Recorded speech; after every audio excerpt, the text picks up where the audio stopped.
Well, I hope that you're doing well today. I hope you've had a good week so far. I hope you're not sick, but I know a lot of people that are. So we certainly want to be mindful of the people that we know in our life that are struggling or are hurting in any way. And we want to be lifting their name up before the Father as much as we can. So if you're hurting or struggling in any way and we don't know about it, please let us know. We want to be praying for you. We want you to get better. I don't think we have any announcements, so we can jump right into it. We're in Genesis chapter 12, and now we're getting all into the life of Abram, right? So Genesis chapter 12. Now the Lord said to Abram, "Go from your country and your kindred and your father's house to the land that I will show you." Well, you might remember that Abram is from Haran, so God calls Abram to leave Haran and go to this land that God says he will show him. Now, notice the definiteness of definiteness of this call. God told Abraham exactly what he was to leave by using three terms that seem to go from general to specific. Notice what he says. Go from your country, that is the land of Haran, right? And then, so go from your country and from your kindred. This would describe the larger group that Abram would have belonged to, like the larger ethnic group that he identified with, right? So notice we went from country to kindred, from general to specific, and now we go to even, we specify even more, your father's household. Now, this was a big deal, right? To us, we might not recognize how big of a deal this actually is because we kind of like moving from place to place. We like having the freedom of being able to get up and to go and settle wherever we want to settle. Abram at this time didn't have that luxury. It wouldn't have been a luxury to leave your father's house. Your father's house was what provided you a sense of personal identity. It was your livelihood. It gave you a sense of security, right? So God, notice, is calling him to leave all of that and put his faith and trust in him. In other words, God is saying, I'm going to provide you security. I'm going to give you a new identity. And certainly we can see that because we are blessed to know the rest of the story beyond this point. But just notice these little details. Okay, so now we get to verses 2 and 3. I will make of you a great nation, and I will bless you and make your name great, so that you will be a blessing. I will bless those who bless you, and him who dishonors you I will curse, and in you all the families of the earth shall be blessed. Notice that's a lot of promises, right? So there's two sets, it seems, there's two sets of promises with three promises in each set. What are we talking about? Well, the first promise seems to be God says, I will make of you a great nation. Now, remember in chapter 10, we can go back over there. We read about all the nations, right, that descended from Noah. That's why that's chapter is usually called the Table of Nations, right? Well, notice what God says to Abraham. I'm going to make of you a great nation. That is, your offspring is going to be so great that it can comprise and make up a nation. So, in other words, you're going to be a part now, or eventually, of the Table of Nations. And then the second promise, so not only am I going to make of you a great nation, I'm also going to bless you and make your name great. Now, this seems to be a promise to satisfy the human need for recognition and respect. Recognition and respect is something that all humans appreciate, and a lot of people have trouble turning down, right? In some way, people want fame. We saw this back in chapter 11, didn't we, with the Tower of Babel? The people wanted to make a name for themselves. They tried to attain fame in the wrong way. But God says, I'm going to give you some fame, and it's going to come from looking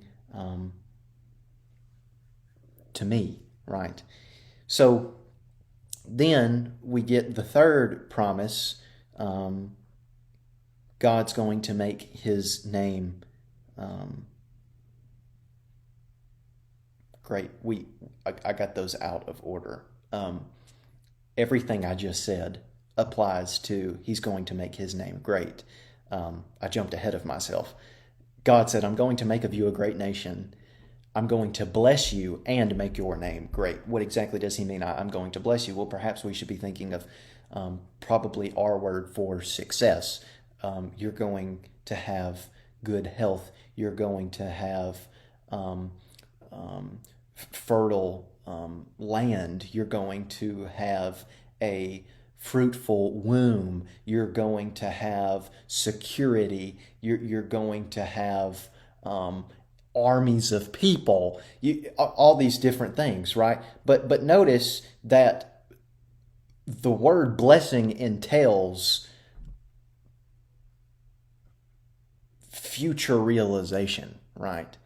All this isn't going to take place right now. It's going to come to fruition at some point in the future. God is thinking not only in the present, but God is thinking about the future as well. God isn't just thinking about Abraham and the family of Abraham. God is also thinking about everybody else. How do we know that?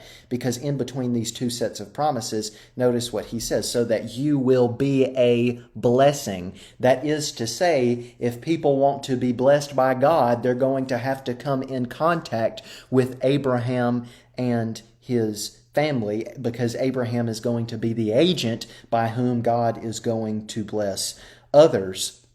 Well, then we get to the second set of promises, and this is the fourth promise if you're keeping count.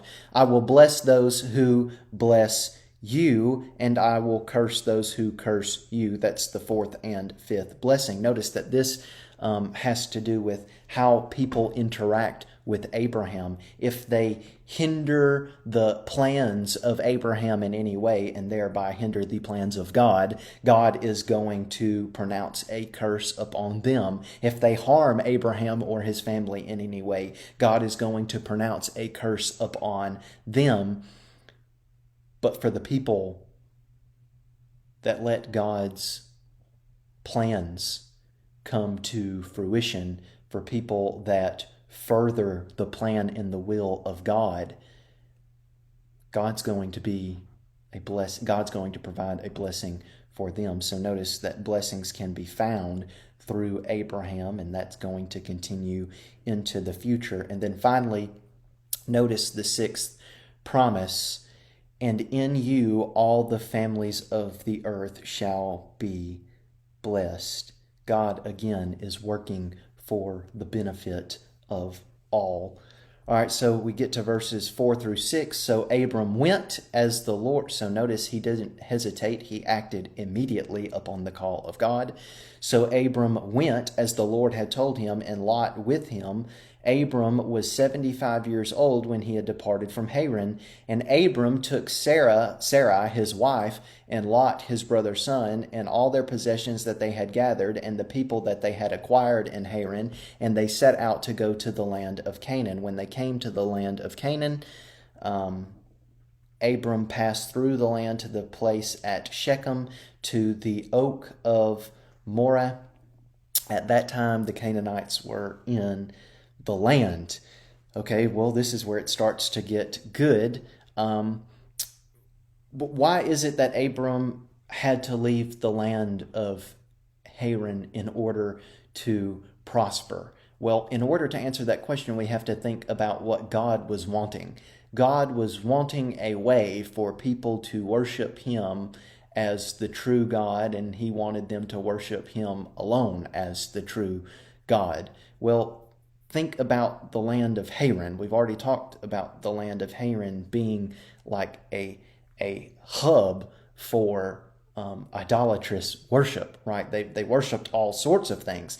Well, imagine Abraham in the land of Haran trying to push God's or trying to live according to God's plan of worshiping the one and true God. That's going to create some problems, because when Abram stopped showing up to religious festivals and religious get-togethers, and he stops performing religious rituals, people are going to notice that, and they're going to blame any disaster upon Abraham and his family not worshiping the gods. They're going to think that the gods are angry at them because of Abram and his family. So really, Haran doesn't produce a conducive environment for God's plans to come to fruition. So God needs Abram to leave Haran, and He needs him to go to the land of Canaan. What's so special about the land of Canaan? Well, the land of Canaan at this point isn't under one strong government at this time. It provides a place for Abraham to worship God freely, for the most part. You might have some objections to that, and we'll get to that. But notice, he leaves Haran at 75 years old. He takes his wife with him. He takes his brother's son, his nephew, Lot, with him. They take their possessions. They take the people that they had acquired. That's probably servants, and they set out to go to the land of Canaan. Notice that Lot and Sarah are the only ones mentioned that go with Abraham. So the story tends to read that the rest of his family declined to go. So he leaves them and he goes after God. Again, what a hard thing to do. But Abraham puts his trust and faith in God. That's why we read about Abraham being called a friend of God. That's why his faith is praised throughout the New Testament. But anyway, he passes through the land to the place at Shechem, to the oak of Moreh. What exactly is this place? Well, it's been said that this place was a place where people could receive oracles from the gods. Who knows? We get to verse 7 and we read, "Then the Lord appeared to Abram and said, 'To your offspring I will give this land.' So he built there an altar to the Lord who had appeared to him." Well, notice God responds to Abraham's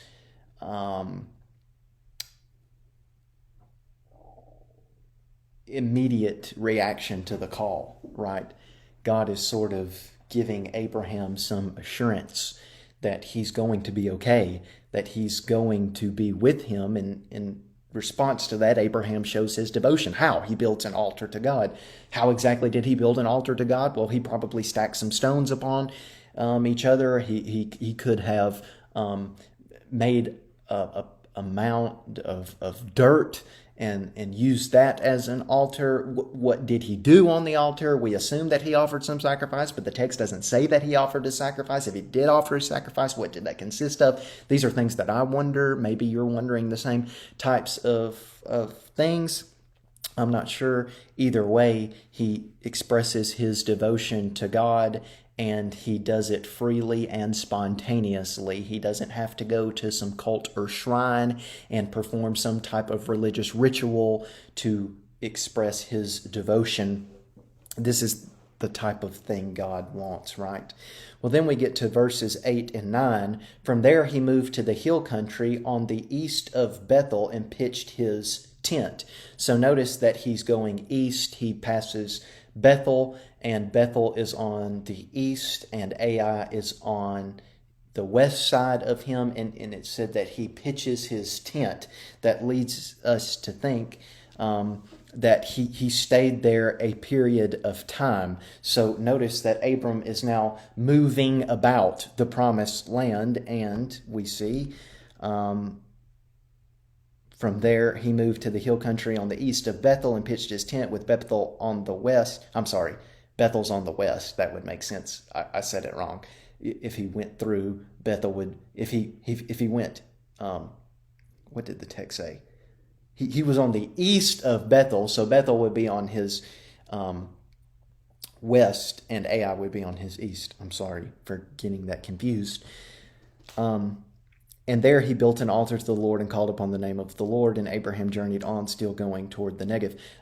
So notice that along the way, Abraham is still showing his devotion for God because of God's graciousness and God's protection that he has offered to Abraham and his family upon over this journey, right?